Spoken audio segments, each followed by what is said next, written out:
Welcome to The Wall. In today's video, we'll see several modern women angry because men aren't chasing them. We'll also hear the story of a woman whose ex-boyfriend, Chad, took her on a trip to Spain after spending a week with another woman in the same country. We'll also discuss a woman who claims men don't make an effort for her. I want you to smash that like button and join the channel by subscribing. Add a bit of your love to the movement. That's the only contribution we ask from you, man. Share your experiences in the comments to guide other men. Without further ado, let's begin. I figured it out. I know where all of the men who are seeking emotional connection and mental connection and spiritual connection are. Are you ready to hear where they are? They're at home. They're at the gym. They're at work. They're busy healing themselves and they don't have any more time to be seeking out different people at bars or clubs or out in the streets, because that's not where they are.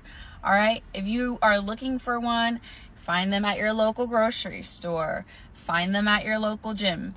All right, this is where they are because they are focused. They are tired of having women take advantage of them.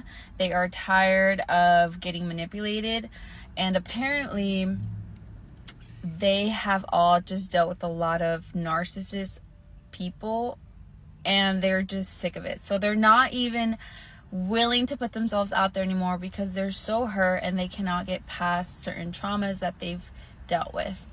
Now, I understand this, all right? And I think that's fair, but I think it's actually a really big problem that everyone's hiding, okay? Because if someone is wanting to connect, and if you want this stability or of emotional connection or mental connection, it's important to put yourself out there. And if you're constantly living in your past experiences, you're taking away so much from your present moment. So I truly understand we are all hurting. We are all still healing.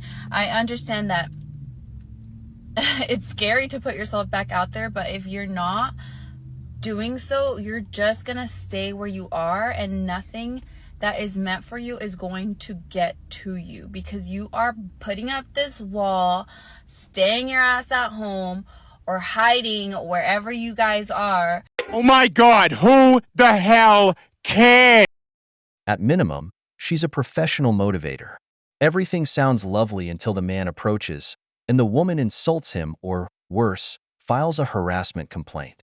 What she doesn't understand is that seeing life from a woman's perspective versus a man's is different. That's why I say stop listening to advice from women.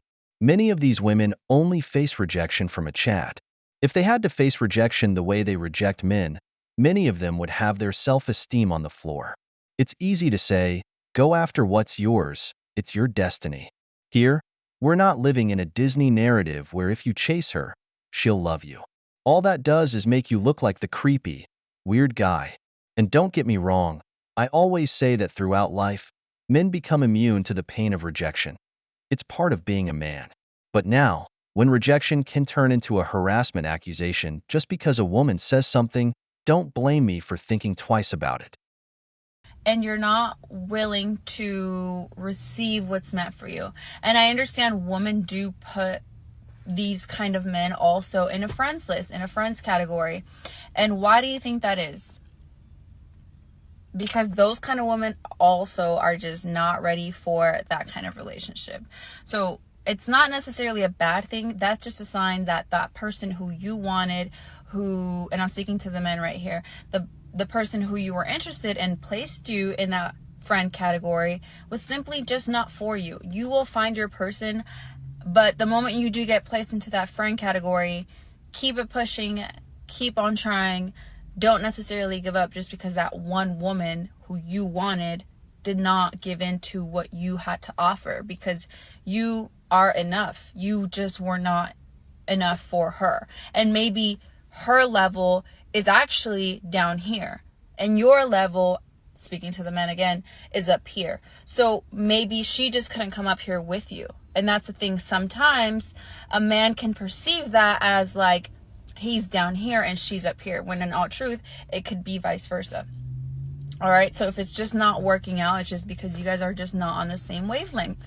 But you are taking away a lot from your present moment because you're not allowing yourself to experience new moments because you're so focused on your past traumas, and it's so unfair. Like, I need y'all to be present, okay? Just be present and allow yourself to receive, allow yourself to meet, put yourself out there. It doesn't necessarily have to be out at the club or at the bars, because that's just not a vibe. But if you see someone, or if you feel like there's a possible connection with someone, like, make effort, okay? Because these women also do exist, and they're not gonna be out here knocking on doors, although it's tempting.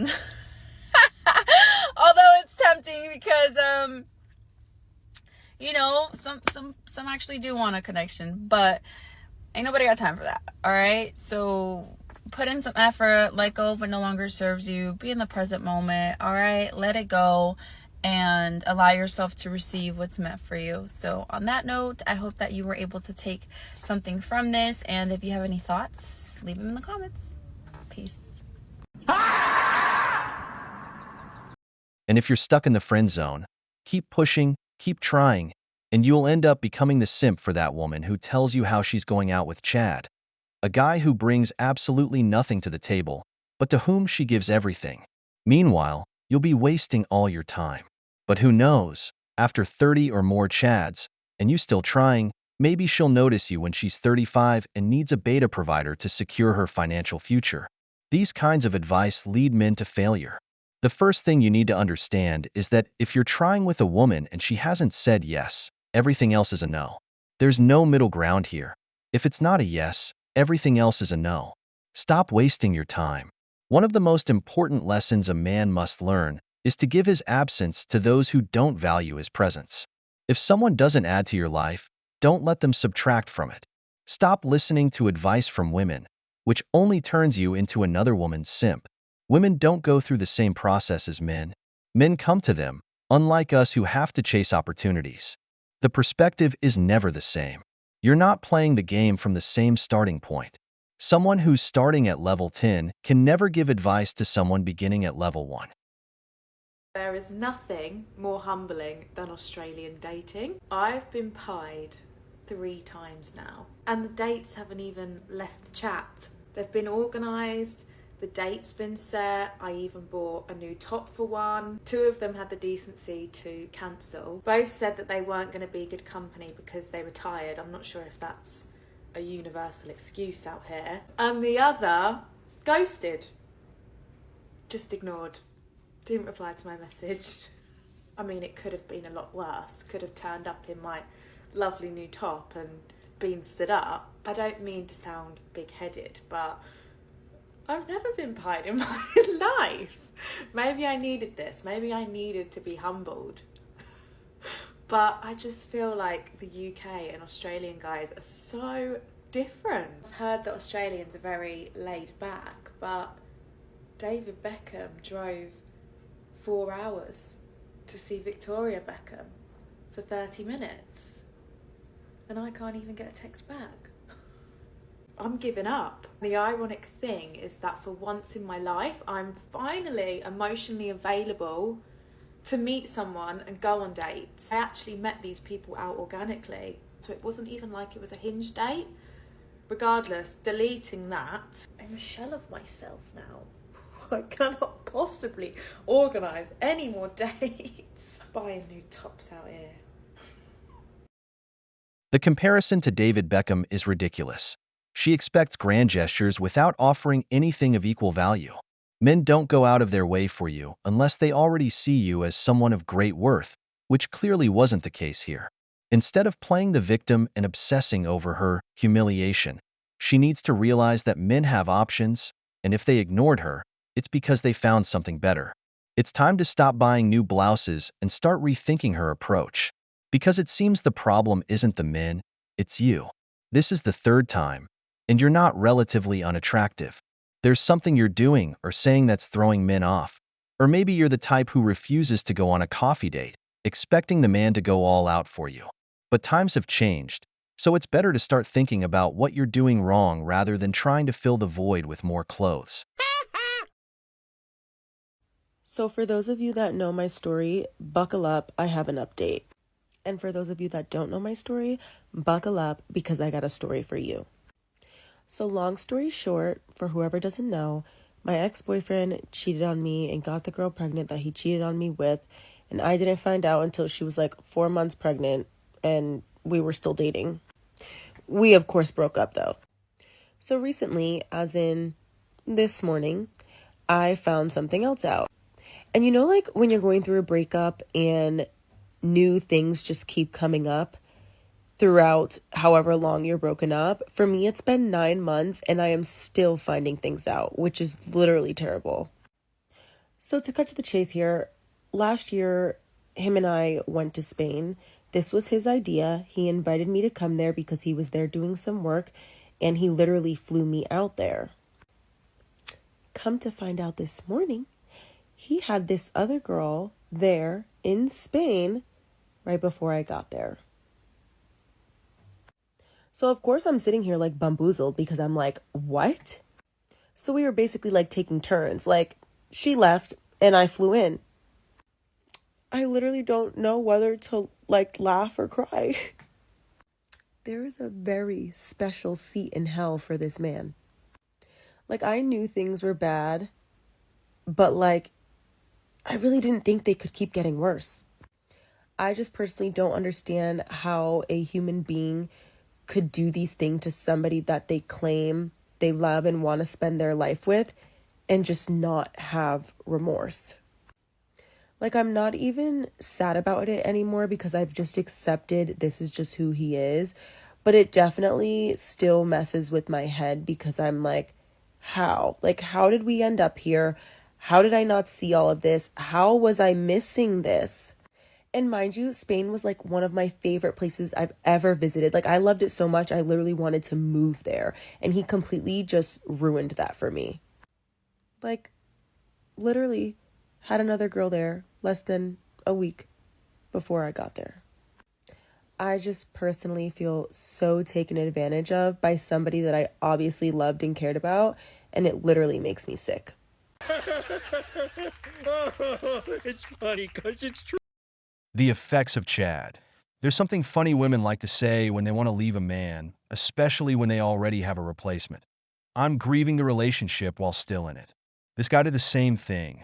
While he saw the relationship going down the drain, he found someone else to soften the blow. Here we have another case of victimhood. This woman keeps dwelling on what her ex did 9 months after the breakup. She still hasn't gotten over it? The guy was clearly playing 2 women at once, and she's still asking, how didn't I see it? Simple answer. You ignored it because emotionally, it suited you to keep dreaming. What hurts women the most is when their ego is played with. She feels betrayed because there was another girl before she even came into the picture. Let's be honest, the guy did what he wanted because he knew he could. If you didn't notice it earlier, it's because you didn't want to see it. It's quite possible that you were the other woman, and the one who never knew she was the mistress was you. As I said, these are the effects of dating a Chad. Oh, you want to know another absolutely disgusting secret about men? They have a giant group chat that's literally made for evil. And this is, okay, come closer. This is a safety PSA for literally, this is probably happening in multiple cities everywhere. But specifically, I heard about this one over the weekend here in the Midwest in Minneapolis. Continuing on the general theme of telling all my ladies in the cities to look out for these crappy men, this weekend my inbox has been flooded with stories from girls. Some guys I know, some guys I don't know. And out of respect and safety, of course, these women's stories are not mine to share, but we now do share the burden of the story, so that's terrific. Some things that exist. One of the things, though, that I had only heard an urban legend, but now have confirmation it's true because many of y'all have seen it, is that these boys have these group chats. I believe they're on Snapchat, right? Because no paper trail. And it's like, you know how women have like the Are We Dating the Same Man groups that have gotten out of hand, so I don't really pay much attention to them anymore. But like the original intentions for those groups was to watch out for other women and like warn them. So boys have a similar thing, except instead of good, they're doing it for evil. And what they do is before or after they hook up with women, they will send photos of these women in these group chats to share with all of the boys. Now, I don't know the details if there's like one really large one or just a lot of little ones, but I will tell you, I heard some of the names of boys I know who are in it, and I was shocked, okay? I did not suspect that. So for the love of God, tell your friends, tell your daughters, check up on your mans, okay? Even if you think you trust them, maybe just like keep a little heads up, because it's not just the photos that like you're sending them that they're sharing. They're taking the photos without your knowledge. And as someone who just started dating seriously again like a month ago for the first time in years, I already don't want to be here. As we see here, the classic collective paranoia about men. This woman is convinced that there are secret chats where men share photos of women without their consent. Oh, of course, because every man has time to coordinate with others to do evil. The funniest part is how she generalizes based on stories from friends and strangers, without any real details. But did you hear when she said it's like the group she's in where they're all dating the same guy? Because when it's women who upload your photos and investigate you, it's called protection. But when men do it, they're predators. Interesting play on words for doing the same thing. The worst part is how she throws out a warning. Tell your friends, daughters, men. An attempt to spread fear without any real basis. If you go into a relationship expecting the worst, I guarantee you'll find it, because you'll look for it under every rock. This woman loves to paint men as some sort of villain, simply because she entered the dating world and nobody pays attention to her in her 30s. You know, the wall, because the wall doesn't forgive. We've reached the end of the video, but before we go, the questions are for you. What do you think about this group of men discussing women? Has a woman's advice about relationships ever helped you? If you enjoyed the video, make sure to give it a thumbs up, subscribe to the channel, and hit the notification bell. Your support means the world to us and motivates us to create more content. Stay tuned for the next exciting video from The Wall.